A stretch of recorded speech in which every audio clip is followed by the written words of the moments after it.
On the eve of Game 1 of the World Series, we're talking about a look back where the Rangers were a year ago today and what it looks like now moving forward with this team. And one of the Rangers coaches leaving the staff. All that and more on this episode of Locked On Rangers. Let's get into it.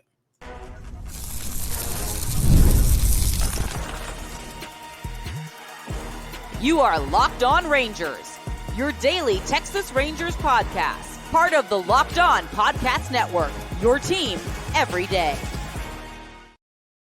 You are locked onto the World Series champion Texas Rangers. I'm Bryce Patrick, a cripplingly addicted Texas Rangers fan covering this team for 11 seasons, including all 6 as the founder and host of this podcast. Thank you all so much for making Locked On Rangers your first listen every single day. If you're not already, you can follow me on Twitter at Bryce Patrick. You can follow the show at Locked On Rangers. Hit subscribe on your favorite podcasting platform and on YouTube, where the best way you can help grow the show is to comment nearly any single thing below. Now, before we get into looking back a year later at last year's World Series and one of the Rangers coaches leaving the staff, this episode is brought to you by PrizePicks. Download the app today and use code LOCKEDONMLB to win $50 instantly when you play your first $5 lineup. PrizePicks. Run your game.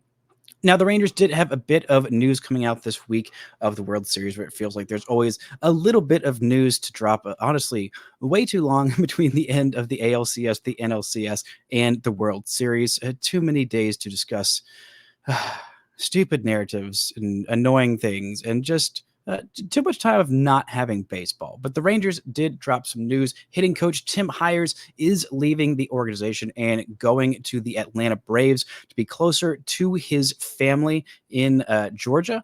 So the Rangers lose Tim Hires, who has been their hitting coach for several seasons, including the hitting coach during the World Series championship season, where the Rangers had one of the best offenses in baseball. I mean, he was such an incredible part of that Rangers offense. I mean, so many hitters having career seasons in 2023, not so much in 2024, but still, he was a huge part of that offense that was a juggernaut offense, an unstoppable offense, an incredibly deep and consistent offense for the vast majority of last season, outside of a couple of weeks there in August and early September until the call-up of Evan Carter and the return to form of Adolis Garcia and Marcus Semien and Corey Seager and all of that good stuff. But shout out to Tim Hires for a great run with the Rangers, a couple of few solid seasons. I think he'd been here since 2022. So year 1 of Corey Seager was under him. Year 2 of Corey Seager, year 1 of Bruce Bochy was under him as well, and same as year 3. Also, shout out to Tim Hires' son, in case you were one of the super diehards. Remember that whole fiasco? Some rumors that Tim Hires' son was the one that leaked that the Rangers were apparently in on Trevor Story for a while, right before Story ended up signing with the Boston Red Sox. The Rangers were not as interested. This was after the Rangers already signed Semien and Seager.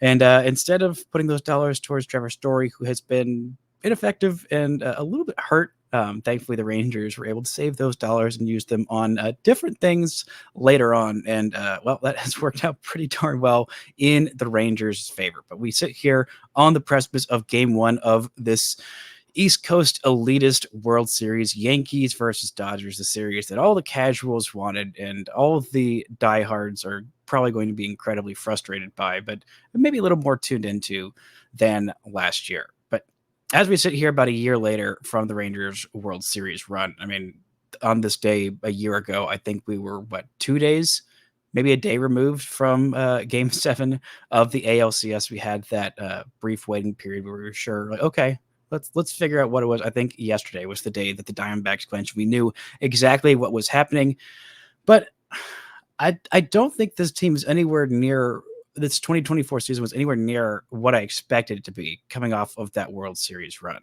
I mean, even heading into the World Series, the Rangers were favored in that World Series. Once they got past the Astros, it felt like they could do no wrong, and they basically did no wrong outside of really just Game 2 of that World Series. It was so back and forth, but by the end of it, the Rangers were champs. And sitting here a year ago, a year later, I don't think I'm exactly where I thought I would be.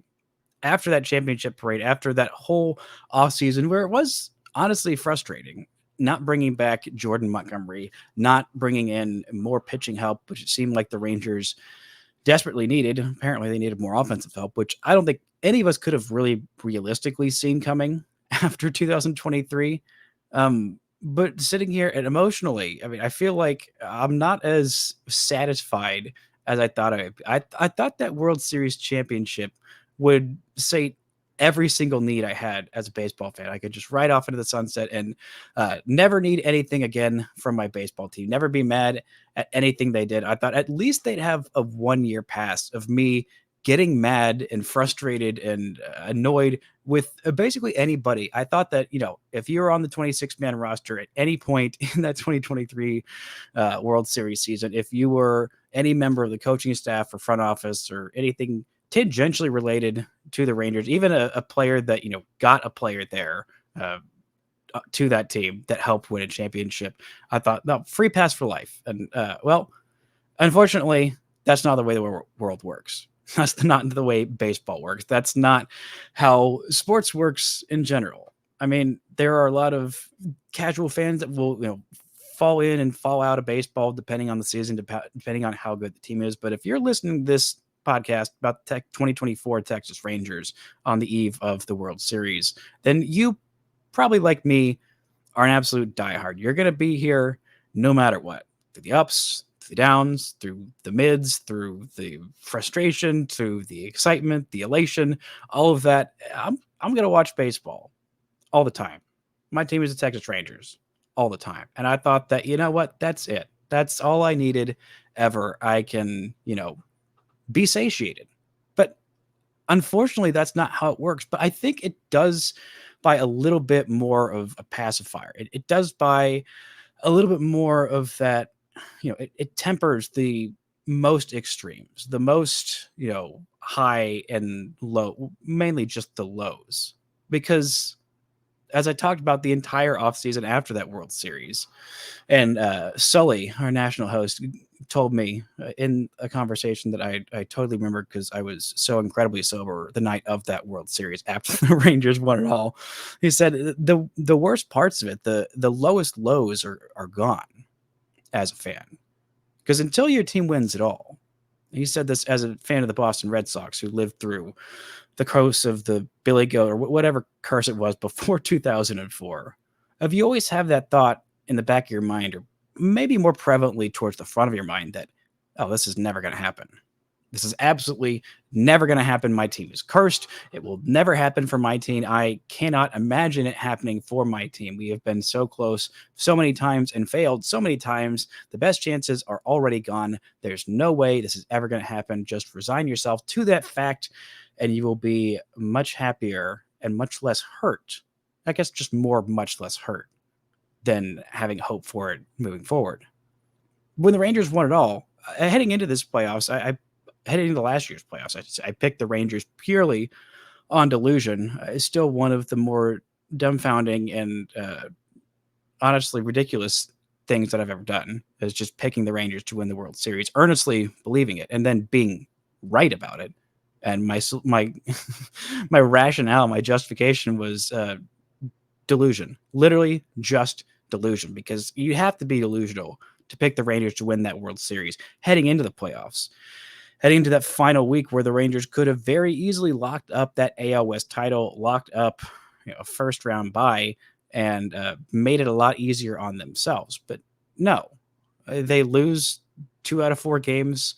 Was it 3 out of 4 games in Seattle? I honestly can't even remember. But including that absolute heartbreaking 1-0 loss on the final day of the season to lose the division, have to fly all the way across the country, have absolutely no momentum heading into that series against Tampa Bay.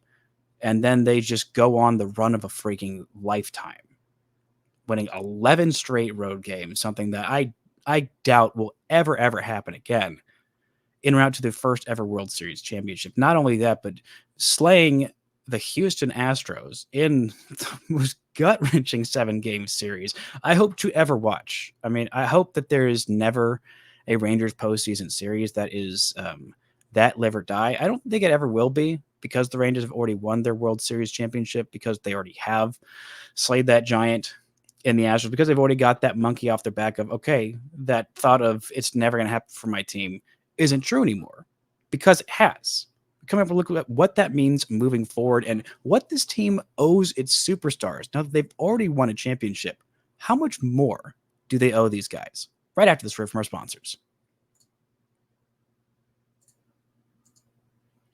This show is brought to you by PrizePicks.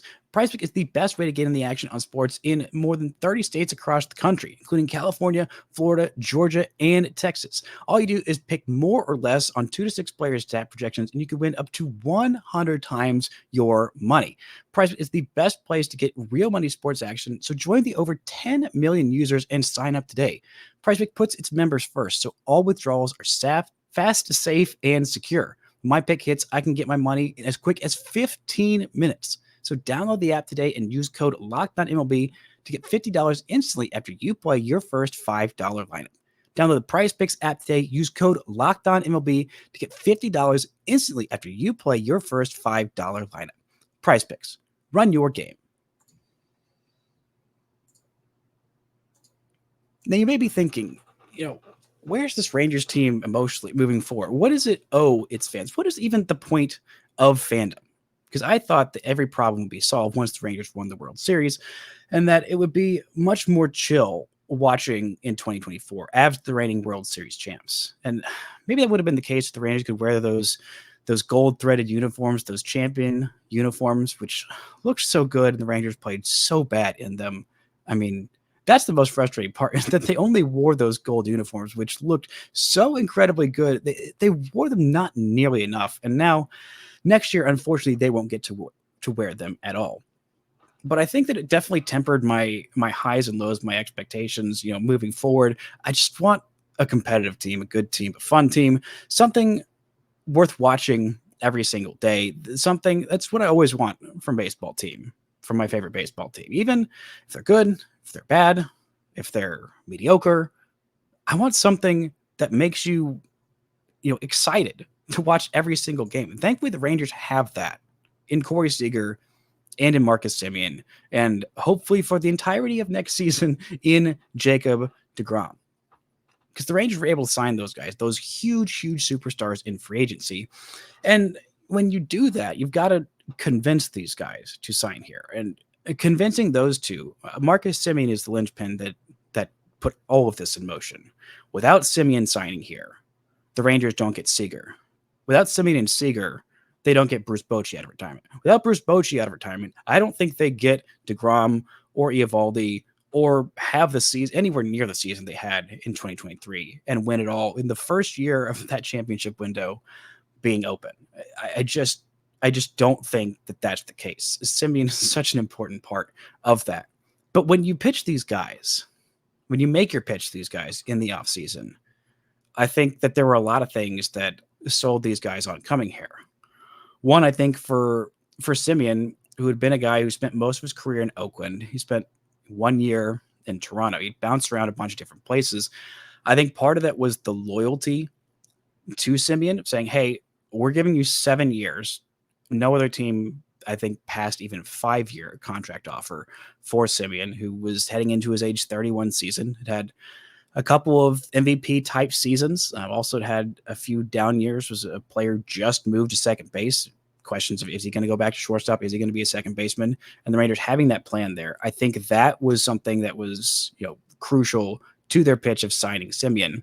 I think also one of the few times that this has actually worked, I think gets bolstered up a whole lot when the Rangers were, when they built their new stadium, talking about how, the facilities, the training facilities, the medical facilities, the everything in the new ballpark. That's going to really woo some guys. And I think it might move the needle a little bit with some guys.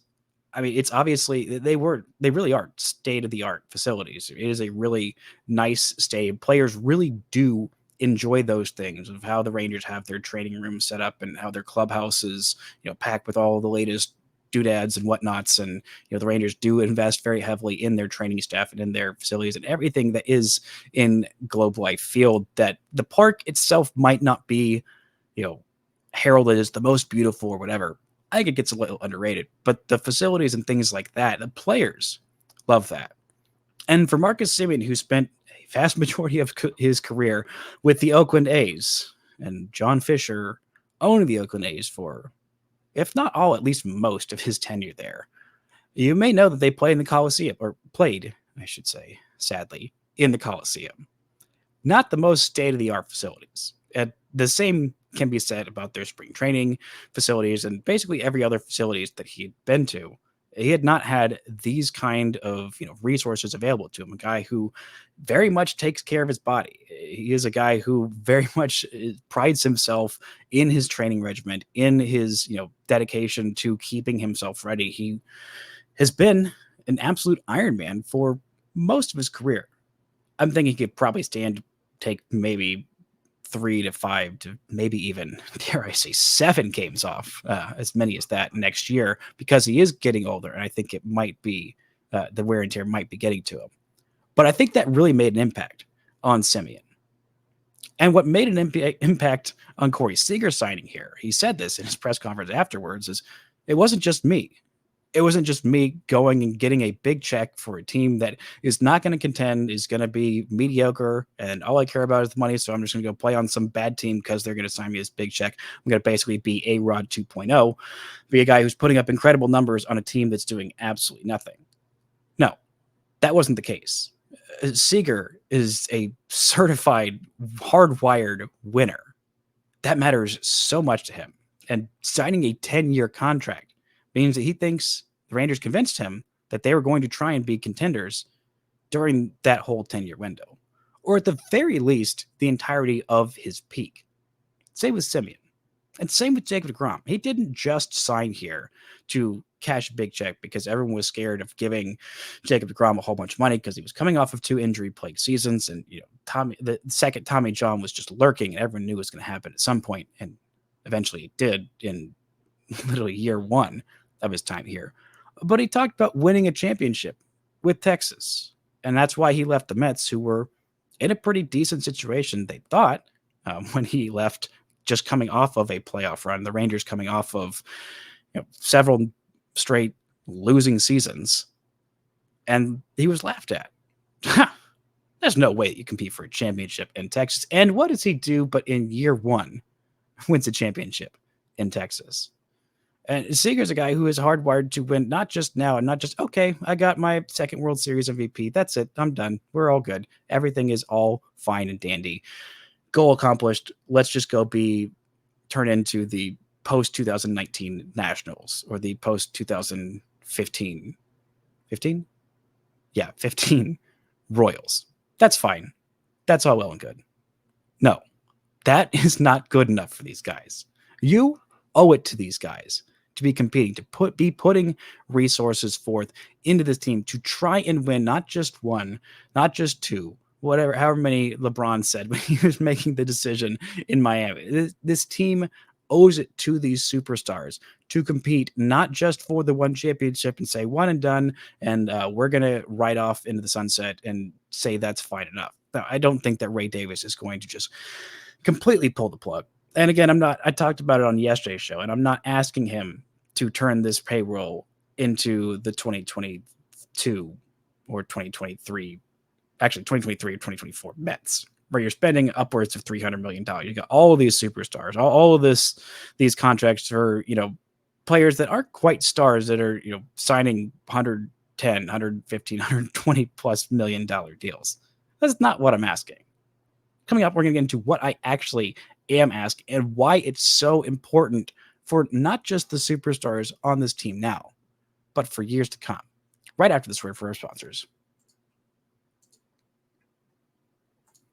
This show is brought to you by FanDuel. Hey, NFL fans, you can get started with a big return on FanDuel this season, America's #1 sportsbook.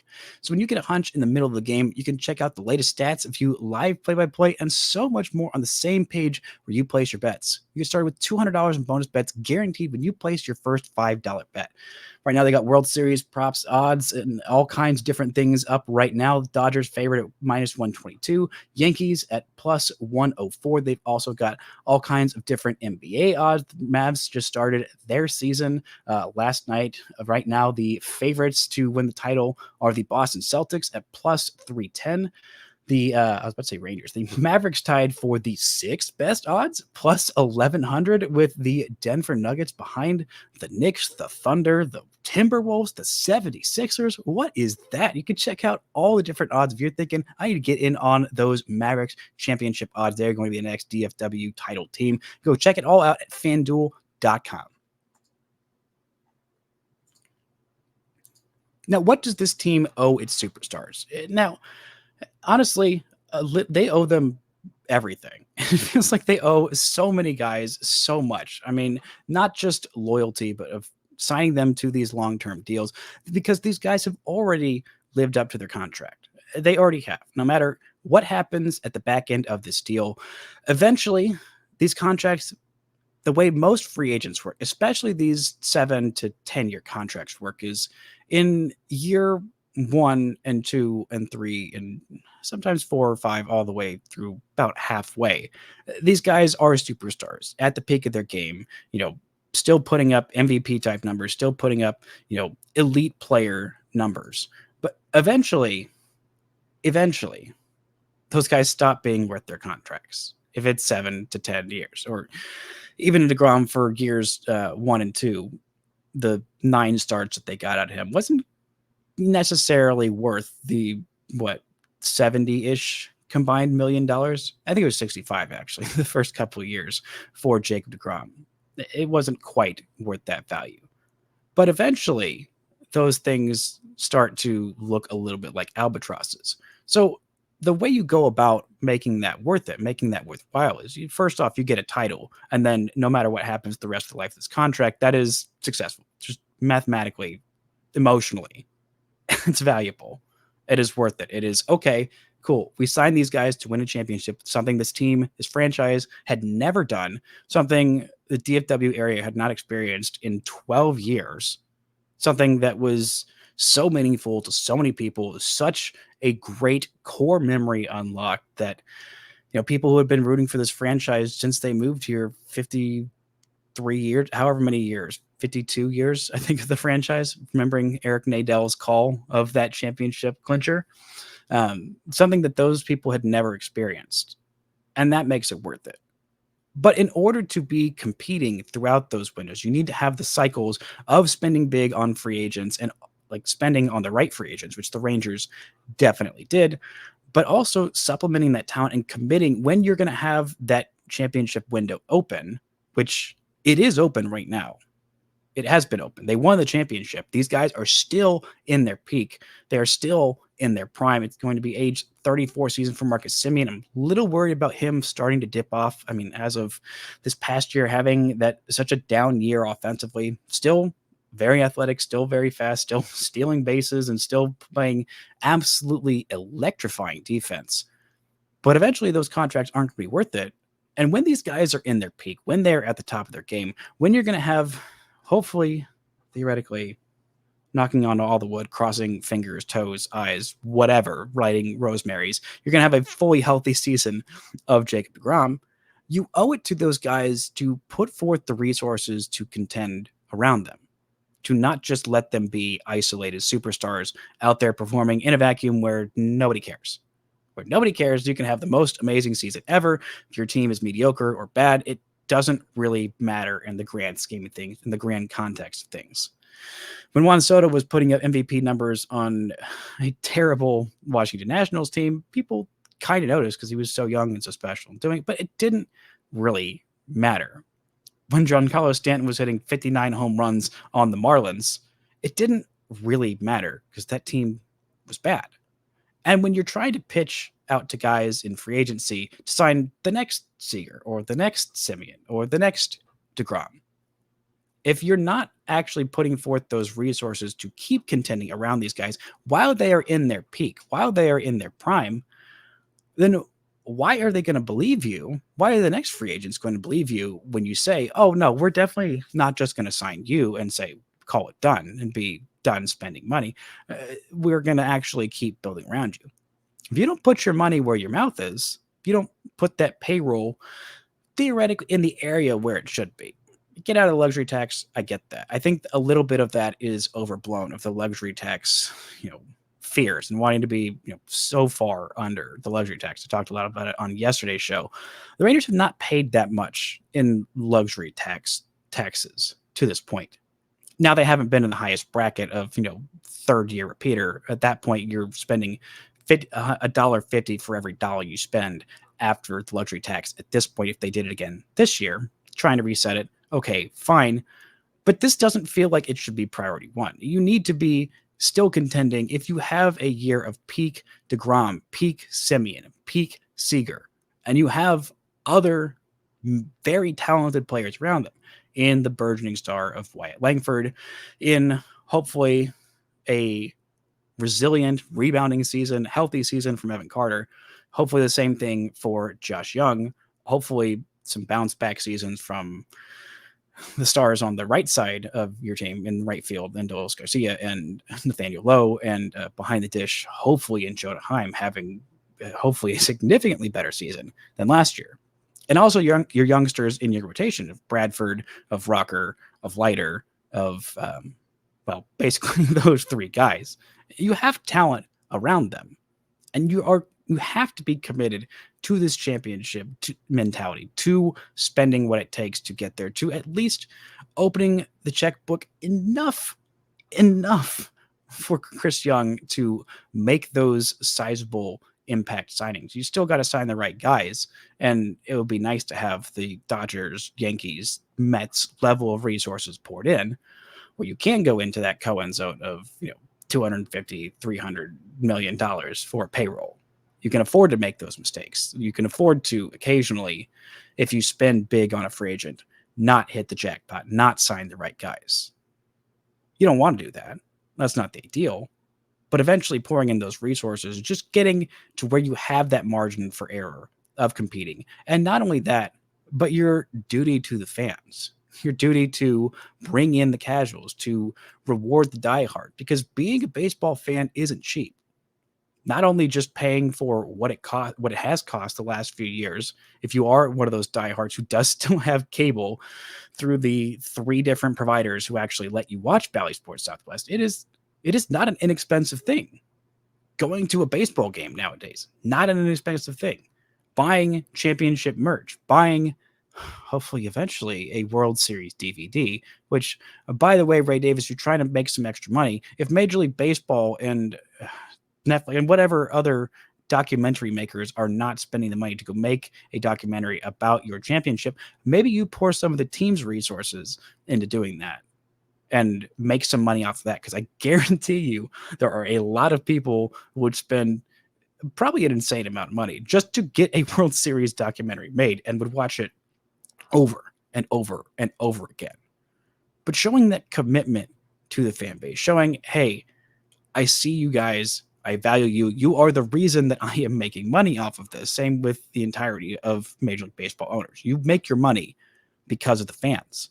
And if you show the fans that you care, if you show the fans that you're willing to do what it takes, if you show the fans that you are just as invested in this team emotionally as they are emotionally, obviously you're a little bit more invested financially, Ray Davis. I don't quite have as many hundreds of millions of dollars that I've poured into the team. Not for lack of wanting, just for lack of having hundreds of millions of dollars to pour into a baseball team. But when you do that, when you invest in that, look at Peter Sidler, the late owner of the San Diego Padres, a team that was very irrelevant, basically the least relevant team in Major League Baseball for most of their franchise. Nobody really thought about the Padres. They had Tony Gwynn. That was fun. They had a few really great relievers. They had Bruce Bochy as their manager for a while that got them to a World Series where they lost against the Yankees. But nobody really thought about that until Peter Sidler started pouring in those resources. And then they became the only sports team in San Diego. He kept pouring in those resources. And the fans rewarded him with loyalty of showing up and showing out and packing that ballpark night after night after night. They were making money.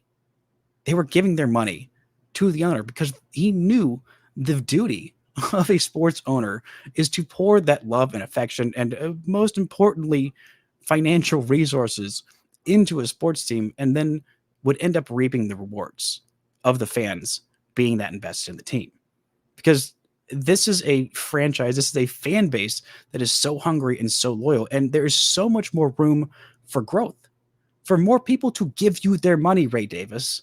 There's a lot of people who live here.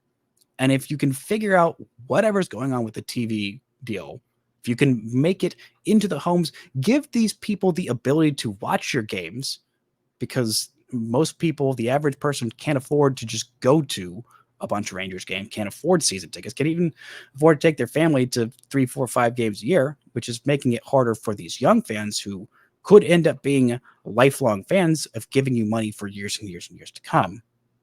You can't afford to get in the door and to start caring about this team. So if you give them reason to care, show them you care, and make it easier for them to care, and show them that you care too, it is not only a good thing for you to do, just as a person doing a nice service, a thing that brings people so much joy and making it that much better for the average people who, I'm sure you do care about the people who are in your city, in your area, and even in the surrounding areas, or just that grew up here and have ties to this team. It also, just as a business decision, makes so much more sense for this team to keep contending, to keep pouring in those resources, to eventually sign the next Semien or Seager 5, 10, 15 years down the road and say, okay, this is a franchise that is serious about winning. This is a franchise that is serious about being on the map and serious about not just winning that one and riding off into the sunset forever, beating a mediocre team, but being there time and time and time and time again. And boy, howdy, wouldn't that be special? That's going to do it for today's show. Thank you all so much for listening and subscribing. And until next time, don't forget to enjoy World Series champion Texas Rangers baseball.